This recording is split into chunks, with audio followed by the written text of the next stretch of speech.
Hi everyone, this is Jim. Welcome to Round 9 coverage of the U.S. Chess Championship taking place in St. Louis, Missouri. Before I get on with this game from Round 9, I wanted to mention the game I covered yesterday from Round 8 was the game between Caden Troff and Hikaru Nakamura. It's a pretty exciting game and it's attracted some interest from other channels on YouTube. So King's Crusher did a video on it, and also Grandmaster Daniel King, whose YouTube channel is called Power Play Chess.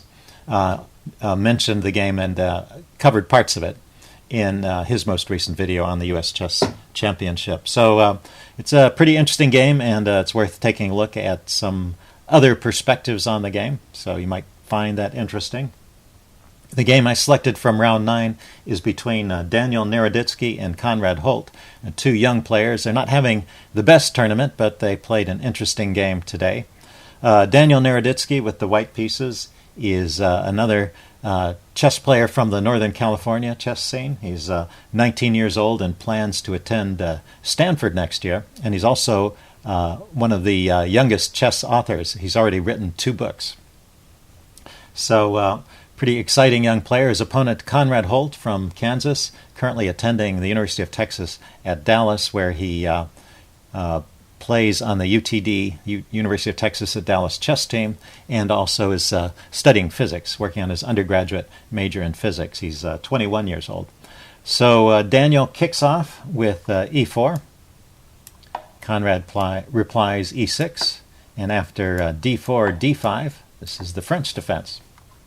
So Daniel replies knight c3, and Conrad goes bishop b4, and we get the Winawer variation of the French defense, one of the most exciting ways to play. So e5, pushing the pawn forward and preventing it from being exchanged off. c5, black counterattacks in the center, very typical strategy in the French. a3, bishop takes, and pawn takes. So this is the main line of the Winawer French. There's this exchange. White suffers pawn damage over here on the queen side, but black gives up a good piece in that dark squared bishop. So there are pluses and minuses. The main line continues knight e7, and this is how they played, and queen g4. So at this point, this is an attempt to go into the poison pawn variation of the Winawer, which is a line. Actually, what Conrad played here was castled, but I just want to show the poison pawn variation because it's so much fun. It starts off with queen c7 here, allowing the queen to take on g7. One of the things that's fun about this is, well, we have top-level players playing this, but it looks like we have 2 kids playing here, bringing the queens out and attacking stuff. A very basic way to play. So the queen starts gobbling up pawns, rook g8, queen takes, and now black gets a pawn back. Black has sacrificed 2 pawns over here on the queen side, but gets a pawn back immediately in the center, and is also threatening right away to take here, forking the king and the rook. So white needs to do something about that. Knight e2 is the main move. Now black could, before I play that, black could just take on c3 here and get the pawn back and have even material. But the developing move, knight b6, is the normal move. f4, I'll just show a few more moves of the main line. Bishop d7, so black is going to castle queen side in this line and get out of trouble that way. The queen at this point has done its job over here and comes back to hold on to things, and now d takes c3 is played. And well, we've reestablished material equality, although this pawn could probably be grabbed, and black would be a pawn down. But actually black is in good shape here. Black can castle, and white is still a few moves away from castling. Although I guess when I say black is in good shape, it turns out that white has been doing pretty well in the Winawer lately in this poison pawn variation, and so players have taken to avoiding that. But it seems to me that should be pretty playable. But anyway, Conrad castles here. Now, castling when you're playing the French defense is something you always have to be careful about. I mean, it is the main line move in this point, so I'm sure Conrad knows what he's doing. But just if you like to play the French defense, always be careful with this move with castling, because there's a blocked up center. White's pieces are ready to charge in on the king side, and some key squares have been taken away, so you can't put a knight on f6, for example. So natural defenses don't always work, or they're not always available when you're black in the French defense. So always be careful of this early castling when you play the French defense. But in this case, it is mainline theory. So bishop d3 developing, and taking a look at the h7 pawn, knight bc6, queen to h5, threatening checkmate. And of course, this has all been foreseen. Knight g6, knight f3. See how quickly the pieces get into the attack. Now queen c7, this is a dual purpose move. We saw this in the poison pawn variation as well. It's taking a look along this rank as well as down the file. So it can potentially defend along the 7th rank, particularly if the f-pawn moves out of the way, it'll be defending the g7 square. And at the same time, there's ideas of opening up the c-file and getting counterplay. So bishop e3, and now c4, closing the structure. This is always a controversial kind of move in the French defense. In a way, when I'm playing white in the French, I'm always happy to see this move, because now the center is completely closed, and white is free to just attack with all force against the king, and there's no counterplay coming through in the center. But in this case, I guess the pluses outweigh the minuses. It solves a few problems for black, and it is the main move in the position, so a top choice. After the move c4, kicking the bishop doesn't really want to retreat, and it has the opportunity to trade itself off for a defending piece, so it goes ahead and takes. And now a key moment. You might be tempted to follow the general rule and take towards the center, but that's actually a bad move in this position. It opens up the h-file, and white's attack is very dangerous. So in this particular case, it's much stronger to take with the f-pawn. First of all, this allows the queen to defend along the 7th rank, and secondly, it opens up a file for the rook, maybe getting some counterplay along the f-file, and thirdly, it enables the move h6 to try and chase pieces away from around the king. So a very important move in this position, take with the f-pawn. Okay, the queen's under attack. It drops back to g4, and now the queen comes over to f7. And we're still in the opening book, knight to g5, so both players have probably seen this before, kicking the queen back to e8, and continuing with h4. So a typical kind of strategy. Like I said, this is in the opening book, and probably with best play, black can defend, but it's not a position I'd be very comfortable playing as black. Basically, white's attacking plan is very simple. The center is still closed, and it's going to require some careful maneuvers by black to get his pieces over to defend in time. Black plays bishop d7, one of the top choices here. And now queen to e2, getting out of the way of the g-pawn. And at this point, although both sides have been playing moves that are in the book, we're near the end of the opening book. I think b5 here and g4. And after a5, yeah, we're out of the opening book. So both sides have played logical moves, though, and black should still be okay in this position. Nothing has really gone wrong, but now they're pretty much on their own. And white's attack kind of plays itself, just pushing these pawns forward, opening up lines, and getting your pieces over. The only piece that's not playing is the rook over here on a1. Okay, so g takes h5 was played. And now white takes back with the rook, maybe with the idea of lifting the king up and bringing a rook over and doubling. That would be a way I would think of playing. But h6, kicking the knight, so the knight has to go somewhere, and the knight goes to h3. It doesn't want to block the f-pawn. It wants to leave the idea of pushing the f-pawn forward as one of the options in the position. And now queen g6 was played.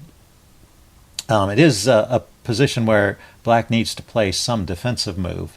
The chess engine is indicating that the two best moves here to defend would be either queen to e7 or knight to e7. I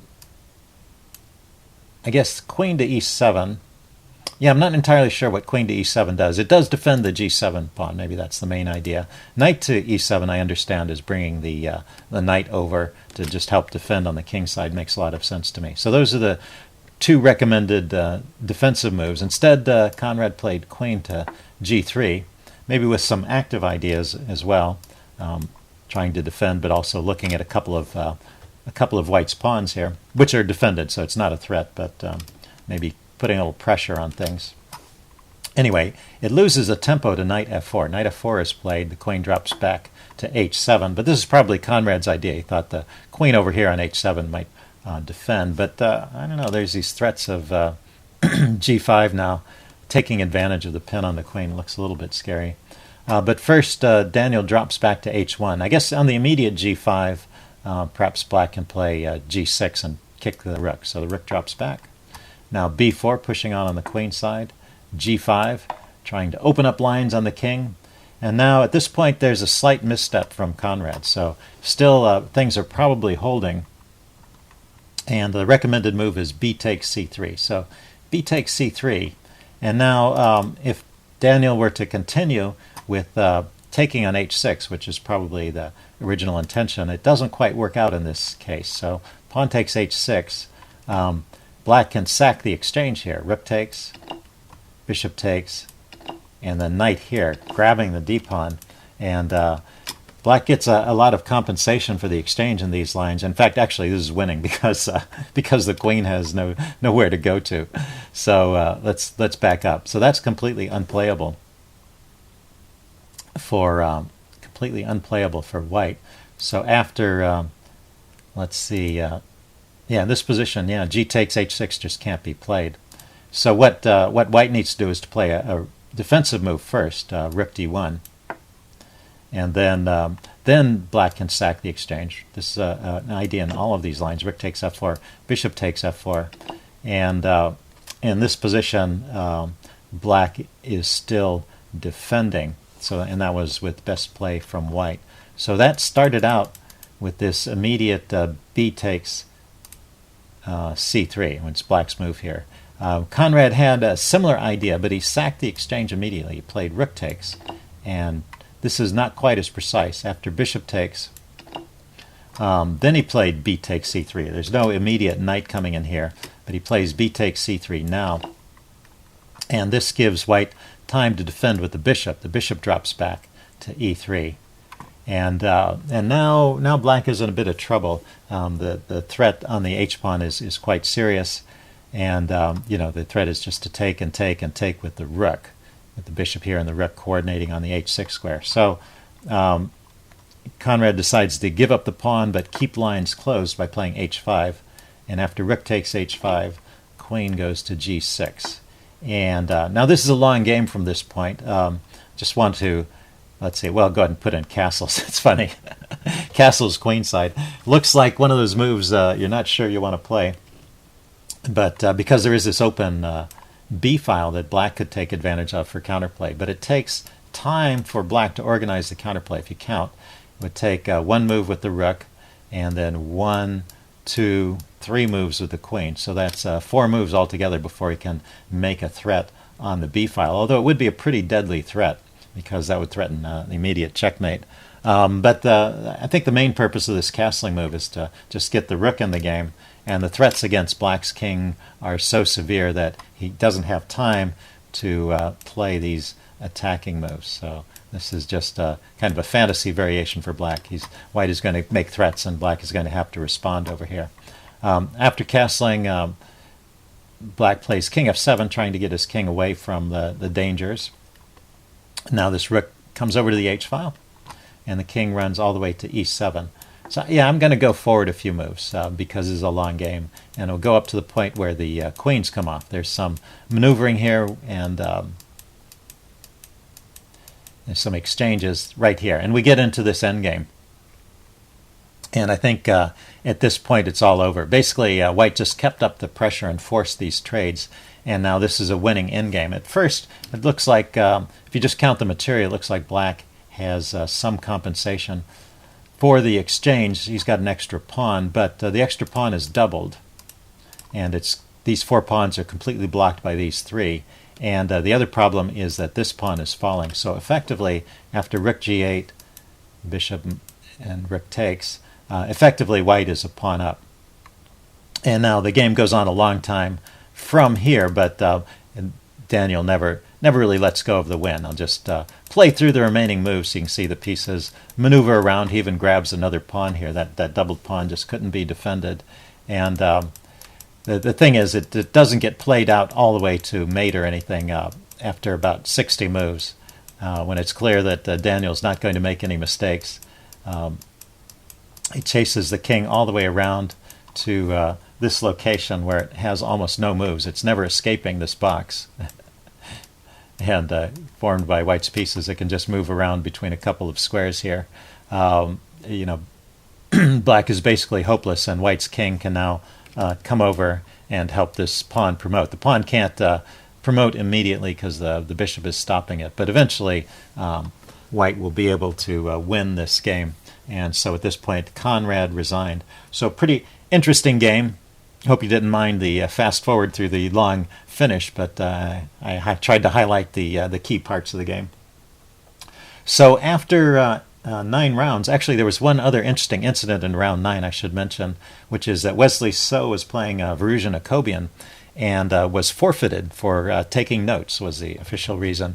The thing is, you may not know this if you're not familiar with tournament chess, but you're not allowed to take notes. You are supposed to keep score. You have a score sheet.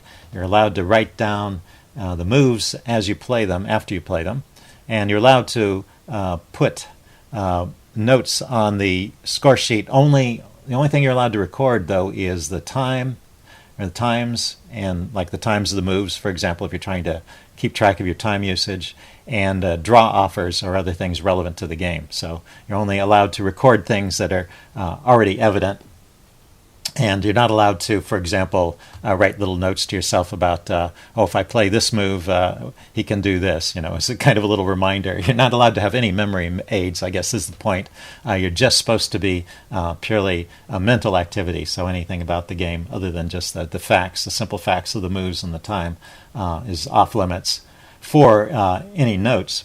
And So apparently was in the habit of writing little notes to himself, not about the game, but about just little things like, stay focused, take your time, don't make blunders, that kind of stuff.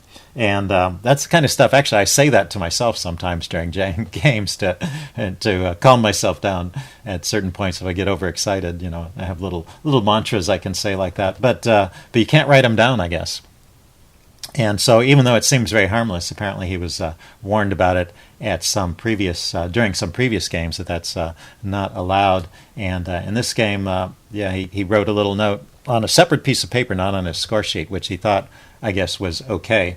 And then Verusian Jacobian, who was playing him, complained about it. And because he'd been warned before, then the game was actually forfeited. So he lost that game after 5 moves. And if this tournament had been played under U.S. rules, probably he would just have been given a time penalty. But in the FIDE rules, the only penalty available was the forfeit. The only penalty described in the rule book at that point for note-taking was to forfeit the game. So he lost that game. Anyway, the other players at the top all drew. That's Nakamura is still in the lead at 6.5 points. Ray Robson in second place at 6 points. And Kamsky and Onashuk at 5 points are still in the hunt. And that's where things stand after round 9. See you soon. Bye.